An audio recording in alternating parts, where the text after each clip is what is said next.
Right now, a crucial first Senate vote on background checks today. Again, just a first step in what probably will be a very long slog. We're going to hear from Senator Richard Blumenthal, as well as a gun violence victim, to get a personal perspective on what today's vote means. And next, Mayor Weiner, I'm not making this up, a possible run for mayor, of course, inevitably plagued by nonstop jabs about the twit pics and the boxer briefs.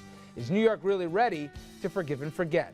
And later, a man of both faith and courage, the Medal of Honor. It was awarded today to a man who never fired a single shot. We'll have his amazing story of bravery in the face of enemy fire.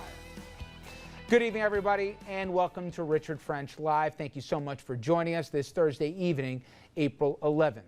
There will be a debate for Newtown, the U.S. Senate, with a procedural vote to put down a Republican filibuster on a bill expanding background checks for gun purchases this morning. And the result, believe it or not, a word you don't usually hear, bipartisanship, with 2 Democrats voting with the filibuster, but 16 Republicans voting against it. Today's vote, far from a guarantee that any gun laws will pass the Senate or let alone the House, but at least there is reason to believe, if not possibly hope. For now, let's get those details on the vote. And let's bring in Andrew Whitman, our senior political correspondent. Again, we temper this to say just the first step. Yeah, but if you're sort of been waiting for good news in the gun control fight, today would be that bit of good news, Richard. When the stories are written on today's vote to break the filibuster, it's going to be less about the head count in the Senate or the groups long focused on gun issues like the NRA or the Brady campaign.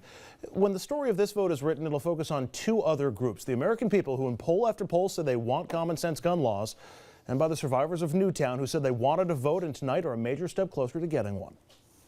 It was a small step in the long road for advocates of stricter gun control. By a 68-31 vote, Senate Democrats and a handful of Republicans joined forces to defeat a GOP filibuster of new gun legislation. This clears the way for debate on a gun control bill to begin next week. Lawmakers are under heavy pressure from victims of gun violence, including family members from the Newtown, Connecticut school shooting. We are standing here because her sister and my mom can't be, and their voices need to be heard, and they're going to carry through us. The Senate will consider a bipartisan compromise that extends federal background checks to purchases made at gun shows and online. The Republican leader in the Senate, who joined today's filibuster effort, finds those measures too restrictive. I believe the government should focus on keeping firearms out of the hands of criminals and those with mental issues that could cause them to be a threat to our society. Democrats plan to introduce additional gun control proposals. We're going to have a vote on assault weapons. Some people love it, some people hate it. Some Newtown families want that assault weapons ban and a restriction on the number of bullets a gun clip can hold, but it's going to be an uphill fight. There's some stuff I wish that we had stronger, but I'm happy that we are getting somewhere with it. Despite that uphill fight, advocates of greater gun control have reason to celebrate, or at least had reason to celebrate earlier today. Among them, Connecticut Senator Richard Blumenthal, who's been very active in the push for this background check bill in the Senate. I spoke with him earlier today. First of all, Senator, your reaction to the vote today to begin debate on the gun legislation. I am elated and energized by this vote, but it's only a first step. Next week are the critical votes on specific provisions: ending illegal trafficking, strengthening school safety, imposing a national criminal background check, and the assault weapon and high-capacity magazine ban. These votes will be essential to the future of our country, and we are calling and corralling our colleagues in an effort to gain as many votes as we can. Clearly, one of the biggest factors in the vote today has been the Newtown families, because they have looked my colleagues in the eye, often with tears and grief, and they have elicited not only empathy but also an understanding of what's at stake here that I think has helped to sway these votes and turn the tide. Senator, you must have a sense of an internal head count where the votes are right now. Do you have the votes to pass background checks right now? Do you have the votes to pass and get extended ammo clips and an assault weapons ban actually through the Senate at this point?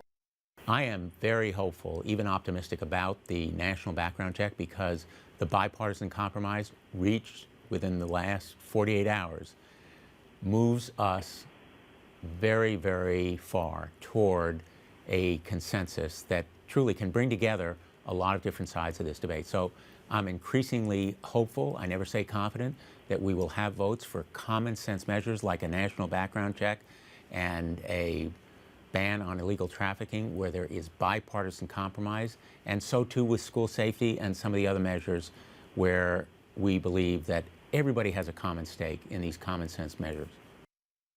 Do you think today's vote influences future votes on other issues? Does the vote on background checks impact or make it more likely to get assault weapons or extended ammo clips passed? I mean, we've already heard from Senator Isaacson, who said, yeah, I voted to break the filibuster today, but I'm going to vote against the bill when it comes up.